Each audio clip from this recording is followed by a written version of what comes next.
Olá, sejam bem-vindos a mais uma videoaula. Essa aula então é a parte 2 para resolução de exercícios para movimento harmônico simples. Primeiro exercício. Um bloco de 2 kg é preso a uma mola, como mostra a figura ao lado. A rigidez da mola vale K igual a 196 Newton por metro. O bloco é puxado a uma distância de 5 cm de sua posição de equilíbrio e é solto quando t é igual a 0 segundos. Letra A. Calcule a frequência angular ômega, a frequência f e o período t. Letra B. Descreva x em função do tempo. Então a gente tem aqui o nosso sistema massa-mola, né? Consiste então de uma mola. Presa nessa mola temos uma massa, na outra extremidade da mola está fixada a uma superfície rígida, e esse corpo então ele pode se deslocar aqui no espaço de menos x até mais x. Como esse movimento aqui é periódico, a gente pode então determinar algumas variáveis que são solicitadas aqui no problema. A letra A então ele solicita para a gente determinar a frequência angular. A frequência angular a gente relaciona ela com a constante elástica e a massa. Então, a frequência angular ao quadrado é igual a K sobre M. Então, basta a gente tirar a raiz quadrada disso daqui. Então, temos que ômega é igual a raiz quadrada de K sobre M. Substituindo os valores, temos a raiz quadrada de 196 Newton por metro, dividido por 2 kg.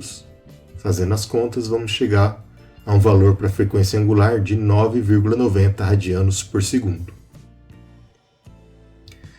Bem, podemos calcular então a nossa frequência.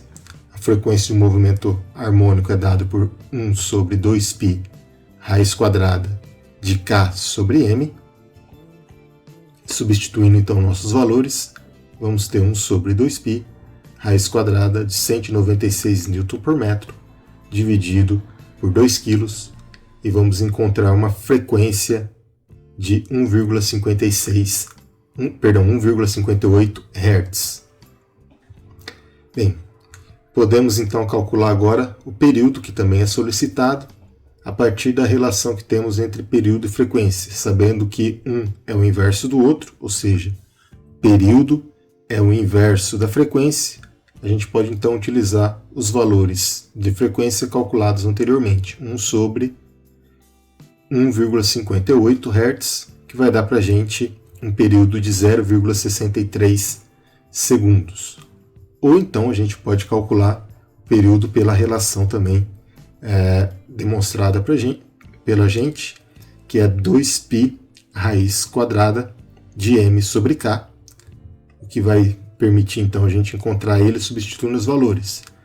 2π raiz quadrada de 2 kg dividido por 196 newtons por metro, que também vai dar 0,63 segundos, como era de se esperar. A letra B, então, ele pede para a gente determinar justamente a equação da posição, tá? Então, a partir da condição inicial que a gente define ali no problema, que a amplitude é de 5 centímetros e que, como ele está num tempo inicial ali, a gente vai considerar a constante de fase como sendo zero. Com isso, então, a gente tem que x vai ser igual a 5 centímetros vezes cosseno ômega-t, então 9,90 centímetros a menos 1, que é o valor de ômega encontrado aqui, vezes o tempo. E essa daqui, então, é a equação para a posição do nosso sistema massa-mola. Passamos agora então para o segundo exercício. Considere um corpo preso a uma mola tendo a sua posição dada por x igual a 5 cm vezes cosseno de 9,90 segundos a menos 1 vezes o tempo. A letra A pede para a gente calcular a velocidade máxima desse corpo. A letra B, quando essa velocidade máxima ocorre pela primeira vez. A letra C, qual a aceleração máxima do corpo. E letra D, quando essa aceleração máxima ocorre pela primeira vez após um período t igual a 0 segundos. Então, na letra A lá, para a gente determinar qual que vai ser a nossa velocidade máxima, a gente vai admitir então as equações para um movimento harmônico simples, que a posição é dada por essa relação, x igual a cosseno de ômega t mais delta. Considerando que o corpo parte do repouso, ou seja, a constante de fase delta aqui ela vai ser zero, então a gente pode reduzir a nossa expressão simplesmente por x igual a cosseno de ômega t. Para a gente poder determinar a velocidade, a gente pode partir da relação que a velocidade é dada pela derivada da posição em função do tempo. Com isso, então, eu vou derivar o x com relação ao tempo, d a cosseno de ômega t em função do tempo. A gente pode utilizar, então, a regra da cadeia aqui. Temos, então, menos a ômega seno de ômega t.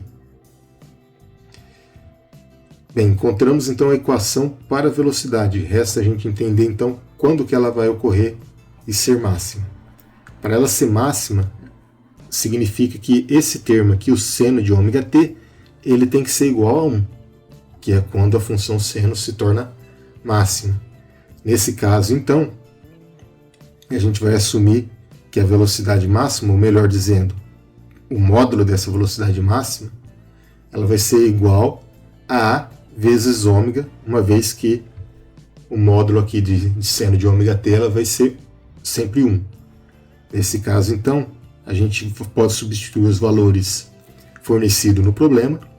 A amplitude máxima é 5 centímetros e a frequência angular, que é 9,90 radianos por segundo. A gente vai chegar, então, a uma velocidade máxima de 49,5 centímetros por segundo. Tá? Uma vez que a gente está utilizando aqui como unidade de comprimento centímetros, então a velocidade também vai ser centímetros por segundo. Bem, passamos então agora para a letra B. Bem, a letra B, então, ele pede para a gente poder determinar em que período que ocorre essa velocidade máxima. Então, a velocidade máxima ocorre quando o módulo de seno de ômega t é igual a 1.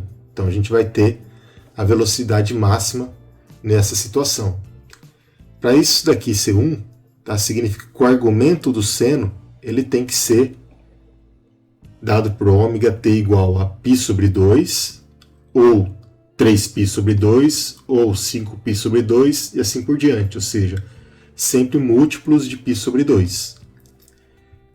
Como o ângulo de π sobre 2 vai ser o primeiro a ocorrer, e a gente quer saber então quando é a primeira vez que essa velocidade ocorre, então a gente vai adotar que ômega t é igual a π sobre 2. Vamos isolar então o tempo nessa relação. A gente tem então que π dividido por 2 ômega, substitui os valores fornecidos no problema, então π dividido por 2, que multiplica 9,90, temos então que o tempo é 0,159 segundos. Bem, partimos então para a letra C, que é encontrar a aceleração do sistema.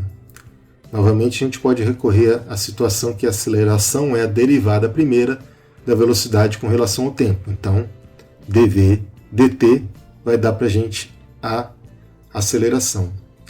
A velocidade a gente calculou anteriormente na letra A, então eu vou derivar menos a ômega seno de ômega t em função do tempo. O que vai dar para a gente, então, menos ômega ao quadrado a cosseno de ômega t. Para essa aceleração ser máxima, novamente esse cosseno aqui, cosseno de ômega t, ele tem que ser igual a menos 1. Nesse caso, então, vamos fazer que a aceleração máxima vai ser ômega ao quadrado vezes a. Só substituir então nossos valores, 9,90 radianos ao quadrado vezes 5 centímetros, e eu tenho então que a aceleração máxima é 490 centímetros por segundo ao quadrado. A letra B, ele pede para a gente encontrar o período que ocorre essa aceleração após o tempo inicial de 0 segundos, né? Ou seja, depois de ter começado o movimento. Então, a premissa aqui para a aceleração ser máxima, cosseno de ômega t tem que ser igual a 1. Portanto, ômega t, para isso daqui ser 1, tem que ter um ângulo igual a 0, π, 2π ou qualquer múltiplo de π desse sistema. Logicamente, a gente quer que seja o primeiro depois de 0, então a gente vai excluir o tempo igual a 0 e vamos adotar o tempo logo que vem em seguida, que é o tempo π. Ômega t, então, ômega t igual a π. Eu isolo, então, o tempo aqui, eu vou ter, então, que π sobre ômega é igual a π dividido por 9,90, que vai dar, então, 0,317 segundos. Esse daí, então, vai ser o tempo que ocorre a aceleração.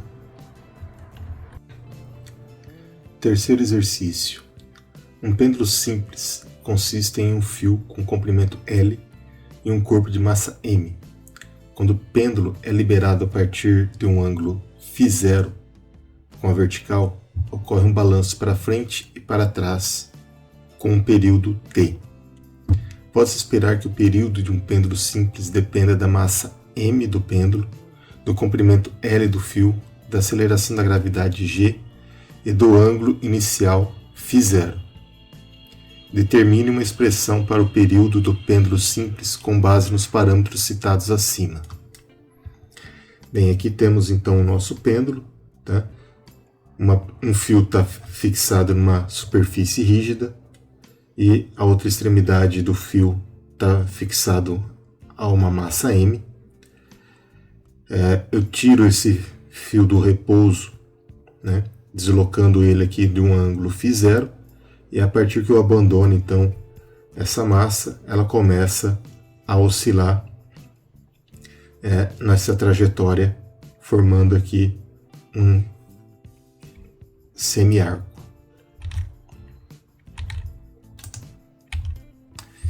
Bem, para a gente poder determinar então esse período, vamos começar analisando as forças que estão atuando aí no nosso pêndulo. Então aqui a gente tem a nossa figura um pouquinho maior para a gente entender.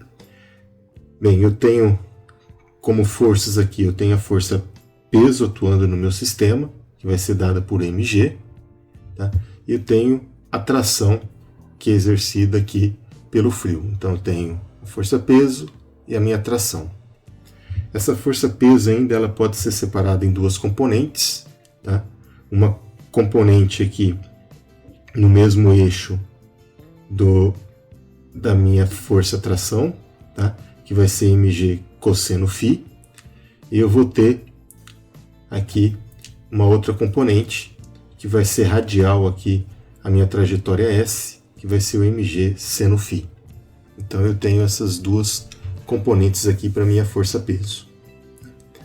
A massa do pêndulo então ela se desloca numa trajetória S, que é ao longo dessa trajetória aqui tracejada, tá? E a segunda lei de Newton para as componentes tangenciais desse movimento, ela pode ser escrita da seguinte maneira: através dessa componente mg seno θ, que ela tende a fazer com que a nossa massa volte à sua posição de equilíbrio aqui no centro. Então ela é uma força restauradora, por isso então a gente vai escrever ela como sendo mg menos mg seno φ. E através então da segunda lei de Newton, que foi a força que foi aplicada aqui para deslocar a nossa massa.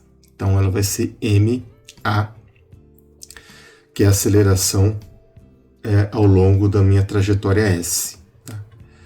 Essa força aqui então, menos mg seno φ, ela é análoga, né, à força menos kx do sistema massa-mola. Dessa forma, a gente pode reescrever a nossa equação da seguinte forma: menos mg seno φ é igual a am onde eu vou escrever a minha aceleração em função da derivada segunda desse deslocamento ao longo de S aqui. Então, d quadrado S dt quadrado. Então, essa daqui é a equação que a gente tem diferencial do pêndulo simples.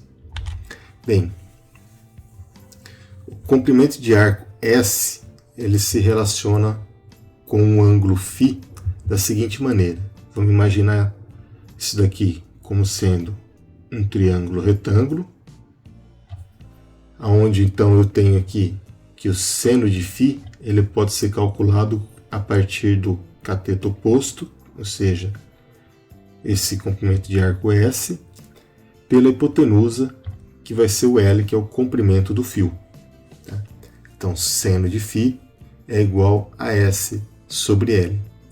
Se eu for isolar, então, S, ele vai ser igual a L seno de φ. Eu vou assumir que φ aqui ele é muito pequeno. Tá?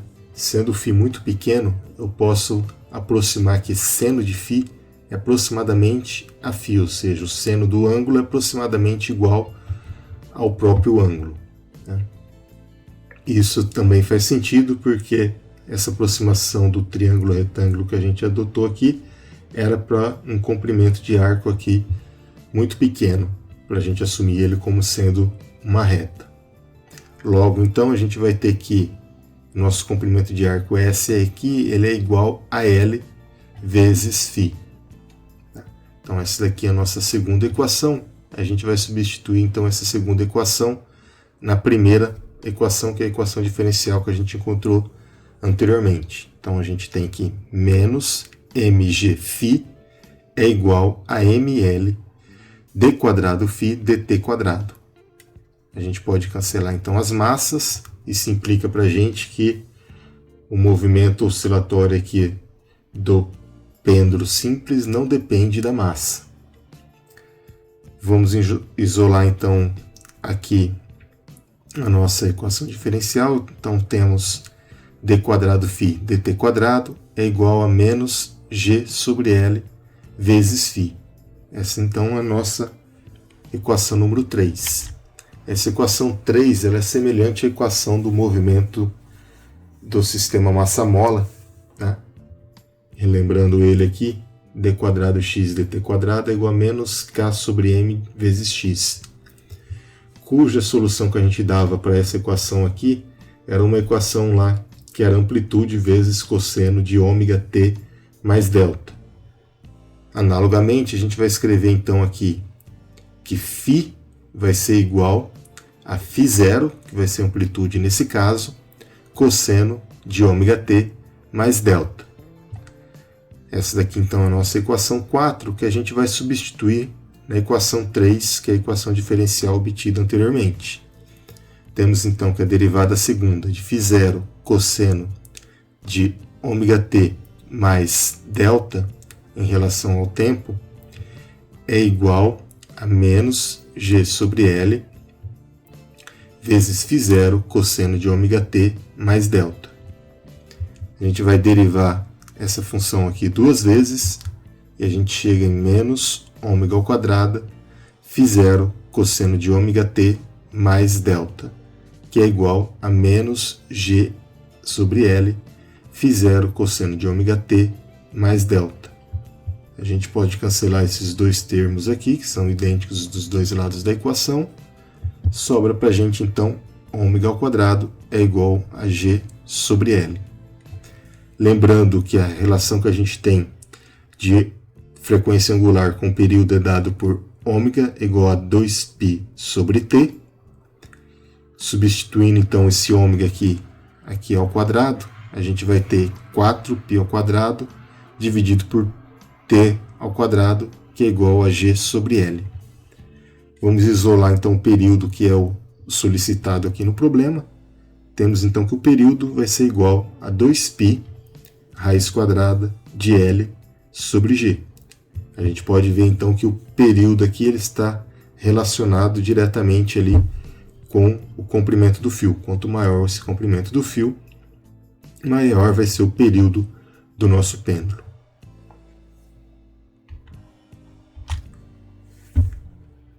Partindo para o quarto problema. A figura ao lado mostra um disco suspenso por um fio fixado ao centro de massa do disco. O cabo é firmemente fixado a um suporte rígido e ao disco. Com o disco em equilíbrio, uma linha radial é redesenhada a partir do seu centro até um ponto P de sua periferia, conforme indicado. Se o disco é girado no plano horizontal XY, de forma que a linha de referência OP se mova para a posição OK, o cabo é torcido. O cabo torcido exerce um movimento restaurador sobre o disco, fazendo com que a linha de referência tenda a retornar à posição de equilíbrio. Esse movimento é chamado de oscilador torsional. O torque restaurador tem um análogo da lei de Hooke, e no movimento angular é dado por o torque em Z é igual a menos kappa θ. Determina o período de oscilação para oscilador torsional. Bem, no oscilador torsional, então, a gente tem um disco, o centro do disco é fixado, então, um fio até um suporte fixo. Eu giro um pouco esse disco aqui, e quando eu solto ele, ele volta a executando um movimento oscilatório ao longo dessa trajetória aqui, tá? Ou seja, variando de R até Q. Bem, esse movimento então só é possível devido à força restauradora desse sistema, tá? Que a gente tem um análogo kappa aqui, que é análogo à constante elástica da mola no caso linear, e por isso então a gente consegue enxergar isso daqui como sendo um oscilador torsional. Também é muito conhecido isso daqui como pêndulo de torção. Bem, a segunda lei de Newton para esse movimento angular, ela é dada então pela somatória de todos os torques existentes. Nesse caso aqui, ele seria então o momento de inércia do sistema multiplicado pela aceleração angular desse sistema. Como ele exerce o movimento ao longo desse trajetória de meio comprimento de arco aqui, tá? A gente vai ter então que eu posso descrever essa aceleração angular em função da variação desse ângulo aqui em função do tempo. Então eu tenho que o momento de inércia vai ser a derivada segunda do ângulo θ em relação ao tempo. Dessa forma, então, todas as forças que vai estar atuando no pêndulo serão a força restauradora menos kappa θ, que vai ser igual ao momento de inércia e a derivada segunda do θ em função do tempo. Trabalhando então um pouquinho algebricamente essa equação, a gente vai ter então que a derivada segunda do ângulo θ com relação ao tempo é igual a menos kappa sobre o momento de inércia vezes θ. Tá? Tem essa equação número 1 aqui, ela é uma equação similar à equação do movimento harmônico simples linear, que a gente já conhece. Portanto, a gente pode supor uma solução muito parecida com a que é suposto para o movimento harmônico simples linear. Nesse caso, então, θ, que vai ser o ângulo de deslocamento ali do nosso pêndulo torsional, vai ter então uma amplitude θm cosseno de ômega t mais delta. A gente pode aplicar então esse θ aqui na equação 1, e aí ela fica a derivada segunda de θm cosseno de ômega t mais delta com relação ao tempo, que é igual a menos kappa sobre i θm cosseno de ômega t mais delta.